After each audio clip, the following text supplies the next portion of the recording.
खबरों की शुरुआत करते हैं। बनारस से लगातार तीसरी बार बीजेपी की ओर से प्रत्याशी घोषित होने के बाद प्रधानमंत्री नरेंद्र मोदी एक बार फिर से 9 मार्च को काशी पहुंच रहे हैं। मोदी अपने संसदीय क्षेत्र में 45वीं बार जा रहे हैं।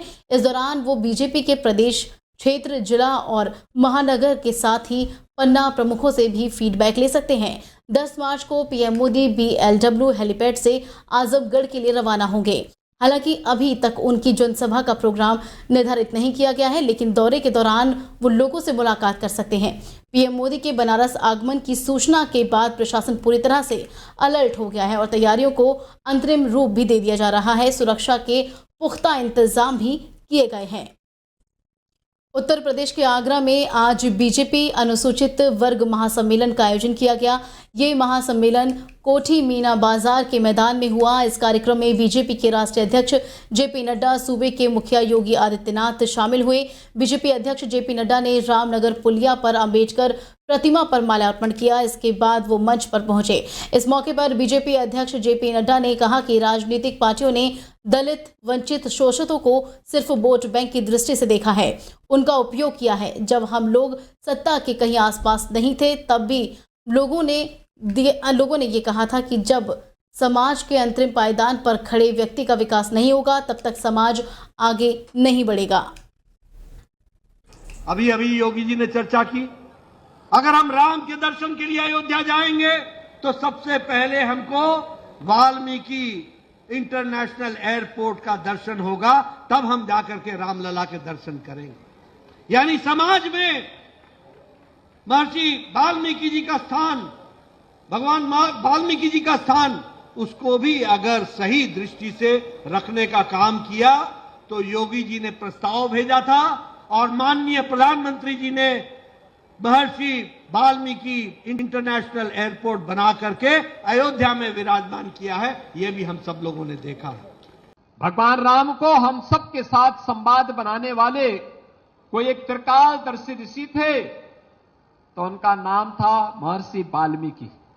और जब अयोध्या में राम जन्मभूमि में 500 वर्षों का इंतजार समाप्त करके भव्य रामलला के दर्शन जनसाधारण को कराने की बारी आई, तो उसके पहले मोदी जी ने पहला काम किया, महर्षि वाल्मीकि जी के नाम पर इंटरनेशनल एयरपोर्ट जो अयोध्या में बना था उसका नामकरण भी किया गया।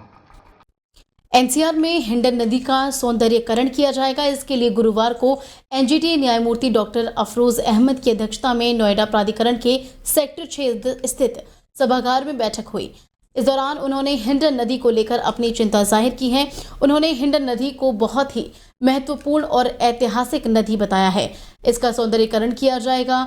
नदी के दोनों तरफ पौधारोपण करके एनसीआर के पर्यावरण को संरक्षित करने की भी कोशिश की जाएगी। डॉक्टर अफरोज अहमद ने कहा है कि पर्यावरण को दूषित होने से बचाने के लिए नियमों का पालन करने और करवाने के निर्देश भी दिए हैं। इस काम को लेकर जन जागरूकता और जनता के सहयोग की मांग भी की है। पर्यावरण के साथ जीविका, विकास और पर्यावरण के बीच संतुलन बनाकर पर्यावरणिक समस्याओं से निजात मिल सकता है।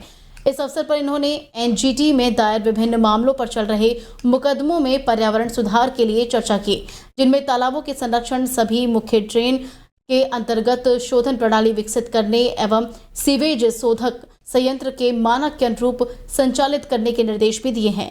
सत्र में जिलाधिकारी मनीष कुमार ने डिस्ट्रिक्ट एनवायरमेंट प्लान एवं नोएडा, ग्रेटर नोएडा, यीडा के निर्माण एवं विकास के बारे में अवगत भी कराया था। योजना भवन लखनऊ में माननीय कृषि मंत्री सूर्य प्रताप शाही की अध्यक्षता में उत्तर प्रदेश को $1 ट्रिलियन की अर्थव्यवस्था बनाए जाने के संबंध में कृषि विभाग और अन्य विभागों के अधिकारियों के साथ एक अधिवेशन किया गया। नोएडा प्राधिकरण के अध्यक्ष मनोज कुमार सिंह, सीआईआई राज्य परिषद द्वारा आयोजित वार्षिक अधिवेशन एवं उत्तर प्रदेश $1 ट्रिलियन अर्थव्यवस्था इन मेकिंग के विशेष सत्र में शामिल हुए। इस अवसर पर सीआईआई उपाध्यक्ष Madhav Singhania, CII UP state counselling के निवर्तमान अध्यक्ष आकाश गोयनका, डिक्शन टेक्नोलॉजी के अध्यक्ष सुनील बचानी, सीआईआई यूपी स्टेट काउंसिलिंग अध्यक्ष स्मिता अग्रवाल और बिरला कॉर्पोरेशन लिमिटेड के प्रबंध निर्देशक संदीप घोष भी मौजूद रहे। इस कार्यक्रम में मुख्यमंत्री योगी आदित्यनाथ के नेतृत्व में उत्तर प्रदेश $1 ट्रिलियन की इकोनॉमी बनने की दिशा में तेजी से अग्रसर है। उत्तर प्रदेश की अनुकूलित औद्योगिक नीतियों ने शीर्ष वैश्विक कंपनियों को आकर्षित किया है। ये ट्वीट किया था मनोज कुमार सिंह ने और साथ ही उन्होंने कहा था कि प्रदेश की ब्रांड निर्माण प्रक्रिया को भी गति मिलेगी। इस कार्यक्रम को संबोधित करते हुए नोएडा प्राधिकरण के अध्यक्ष मनोज कुमार सिंह ने कहा था कि राज्य में कानून और व्यवस्था के बेहतरीकरण के लिए साथ साथ अनुकूल औद्योगिक नीतियों ने यूपी में Samsung, Dixon, Siemens, Hinduja, GE और टाटा मोटर्स जैसी कई अन्य बड़ी कंपनियों को आकर्षित किया है। यूपी सरकार ने पहली बार डोबास में आयोजित वर्ल्ड इकोनॉमिक फोरम में भाग लिया था।